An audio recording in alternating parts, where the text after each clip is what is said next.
Imagine ruling an empire for 72 years, not decades of comfortable retirement, but 7 decades of absolute power, signing death warrants, commanding armies, reshaping continents.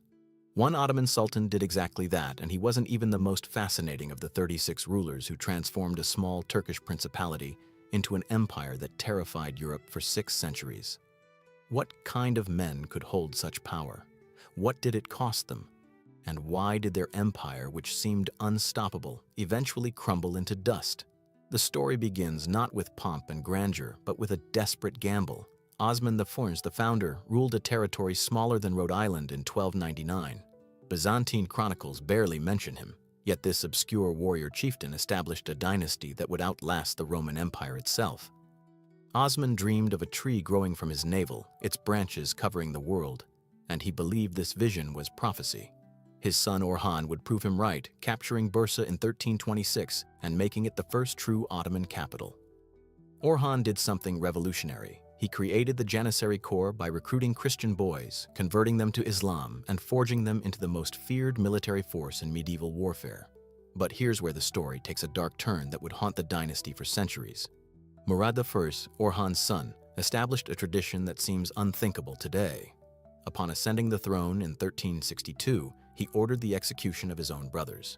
Not out of personal cruelty, but cold political calculus. The Ottomans had no clear succession law, and civil war between princes could destroy everything their ancestors built. Murad justified this horror as necessary for the empire's survival. He was assassinated on the battlefield of Kosovo in 1389, moments after achieving his greatest victory, killed by a Serbian knight who pretended to surrender. His son, Bayezid I, earned the nickname Yildirim, the Thunderbolt, for the speed of his military campaigns. Contemporary European sources describe him as brilliant but arrogant. He besieged Constantinople itself in 1395, and it seemed the ancient Byzantine capital would finally fall. Then disaster struck from the east. Timur, the Turco-Mongol conqueror, smashed Bayezid's army at Ankara in 1402 and took the Sultan prisoner. Imagine the humiliation. An emperor who had terrorized Christian Europe, now caged like an animal, paraded through Central Asian cities. Bayezid died in captivity in 1403, and the Ottoman Empire nearly died with him. The interregnum followed, an 11-year civil war between Bayezid's sons that reads like a Shakespearean tragedy. 4 brothers fought for the throne. 3 would die violent deaths. Mehmed I finally emerged victorious in 1413, earning the title the Restorer by literally rebuilding an empire that had shattered into pieces. Did you know that Mehmed I's son, Murad II, tried to retire twice? In 1444, exhausted by constant warfare, he abdicated in favor of his 12-year-old son and retreated to Manisa to study poetry and theology. But when Christian crusaders attacked, the generals dragged him back to the battlefield. He won the Battle of Varna so decisively that Hungarian and Polish forces were annihilated. He tried to retire again in 1446. Again, he was recalled. He died in 1451, perhaps the only Ottoman Sultan who genuinely didn't want absolute power. His son would have no such reluctance. Mehmed II earned immortality by doing what seemed impossible. At age 21 in 1453, he conquered Constantinople, ending the Byzantine Empire that had survived for over 1,000 years. Western chroniclers called him the terror of the world.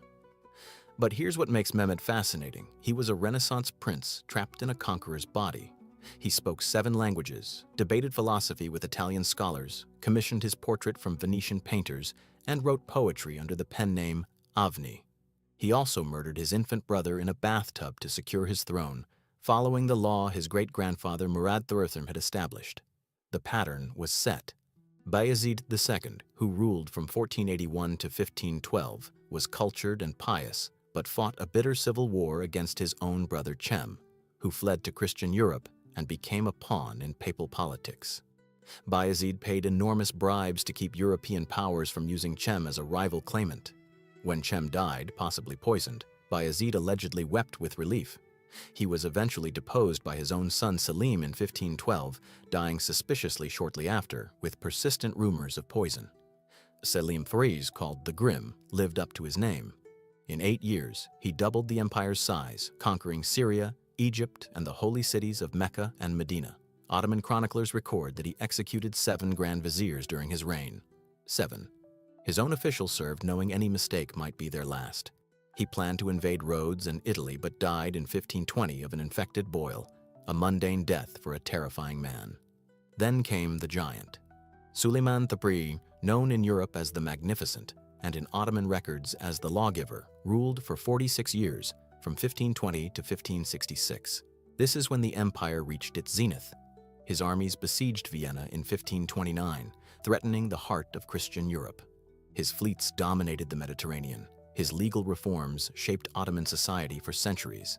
But Suleiman's personal life contained a tragedy that would weaken everything he built. He fell deeply in love with Hürrem Sultan, a former slave girl who became his wife and closest advisor. Under her influence, he executed his own son Mustafa, the ablest of his heirs, based on false accusations of treason. When Suleiman died during a military campaign in Hungary, his body was secretly preserved for weeks so the army wouldn't panic.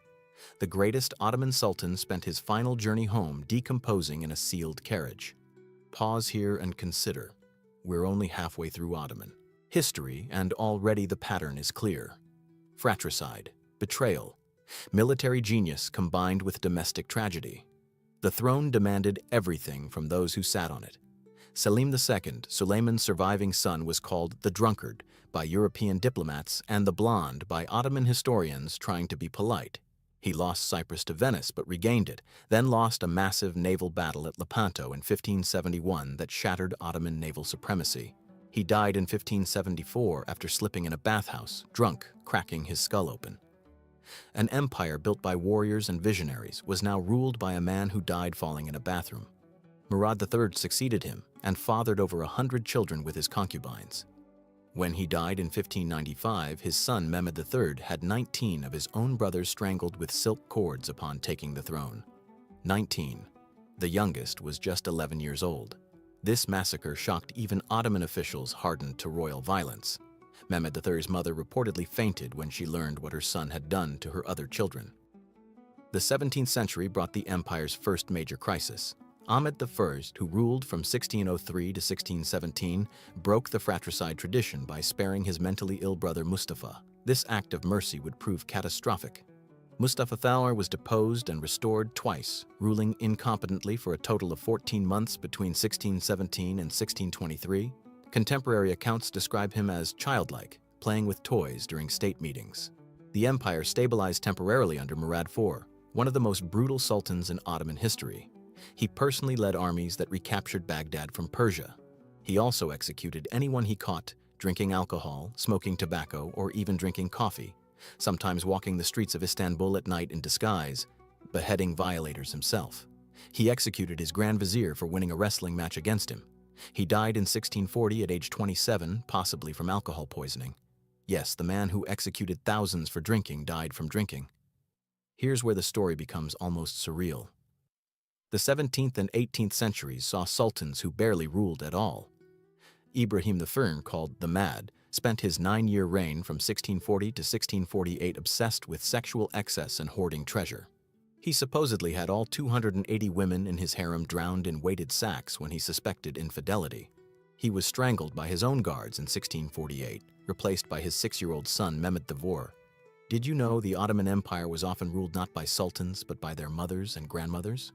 The period from 1648 to 1687, called the Sultanate of Women, saw real power held by the Queen Mother and the Sultan's favorite consorts. Sultans became ceremonial figures while women from the harem-shaped policy commanded armies through their proxies and determined who lived or died. The decline accelerated. Suleiman II, Ahmed II, and Mustafa II all ruled briefly and ineffectually in the late 17th century, watching European powers chip away at Ottoman territories.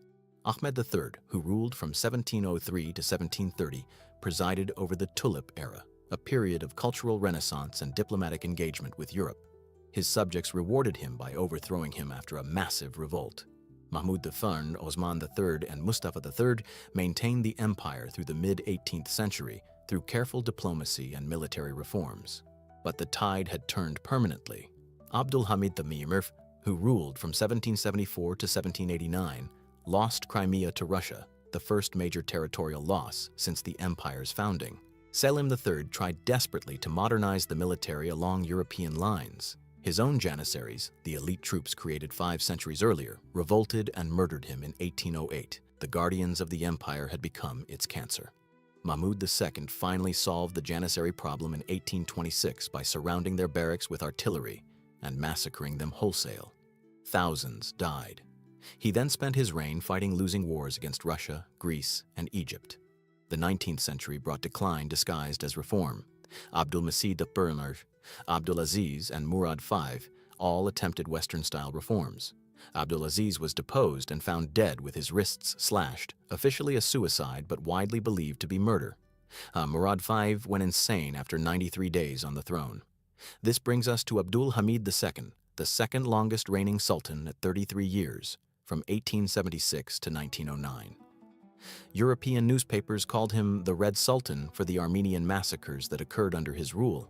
He was also the last sultan to hold meaningful power, ruling through an elaborate spy network and suspending the constitution. He was deposed by the Young Turk Revolution and spent his final years under house arrest.